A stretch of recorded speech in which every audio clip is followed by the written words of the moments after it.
The Walker Arts Center is this really vital catalytic space in Minneapolis that brings artists and audiences together. Our visitors can come not only and see some of the most dynamic and compelling art that's being produced today, but can actually meet and hear from the individuals who make these artworks and are responding to our world.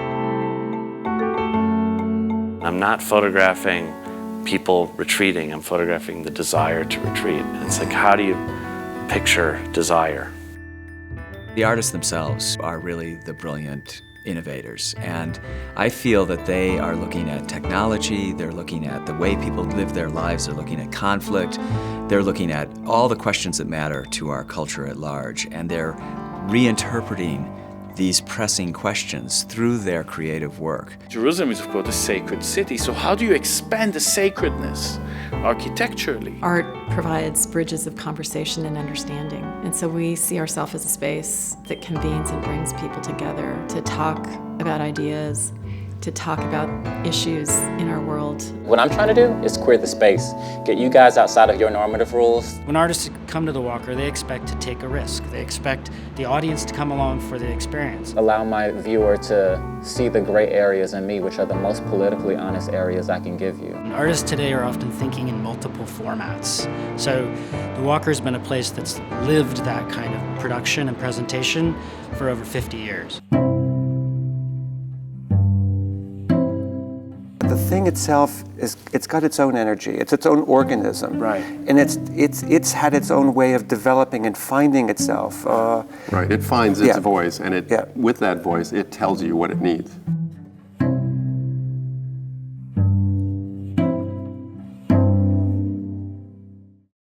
There's been this long history and legacy of the Walker and NEA's involvement. The first grant was for the Center Opera Company, which ultimately became the Minnesota Opera that was incubated here at the Walker. It supported conservation projects, jazz series. It helped with acquiring works for the collection, and also when the Minneapolis Sculpture Garden was launched in 1988, many of the new commissions were supported with the NEA. We really look to not only the finest artists, but the most innovative, quizzical, curious artists that we can find out there, and want to support them to take their art forms in new directions. When Ralph Lemon came to the Walker and said, I want to do a new work, he said, I don't want to do it on stage, I want to do it in a gallery. So began a series of questions that became Scaffold Room. It was a charged, fascinating piece of theatrical expression combined with installation, and we did a month-long residency with Ralph to develop this work. We did a steampunk musical called Futurity, and we helped co-commission it. We worked with a couple of partners around the country. It had its first performances here after a residency, and now it's running successfully at an off-Broadway theater in New York. A company called Elevator Repair Service was supported by the NEA to make a brand new work, a sort of absurdist and surreal piece of large-scale experimental theater.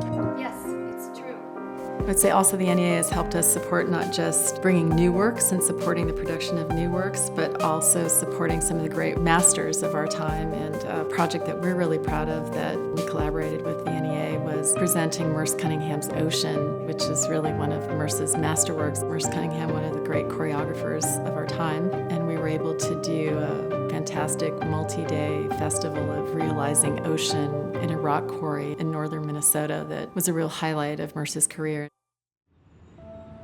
The Walker Art Center is a multidisciplinary art center that has been active for 75 years. Originally supported through the Works Progress Administration and the Federal Art Project, but it began with the name of our founder, T.B. Walker, who opened his home to the citizens of Minneapolis and visitors to our community back in the 1870s. It was the first free public art gallery west of the Mississippi. 2015 is the 75th anniversary year, and we have an exhibition that's on view right now called Art at the Center, 75 Years of Walker Collections, that really start with the first acquisition of Franz Marc's Blue Horses that launched the Art Center. It's more contemporary focused and artist center focused. In the late 80s and early 90s, when the culture wars were at play and the Robert Mapplethorpe exhibition was causing controversy around whether the NEA should continue to exist, whether visual artists should continue to be supported, the Walker took a strong stand, speaking on behalf of the support of artists and of institutions. And our director then, Martin Friedman, testified before Congress and took a very active role on a national level to really make a case for the importance of supporting art and bringing culture forward in all its expressions and supporting the freedom of expression and the freedom of artistic practice.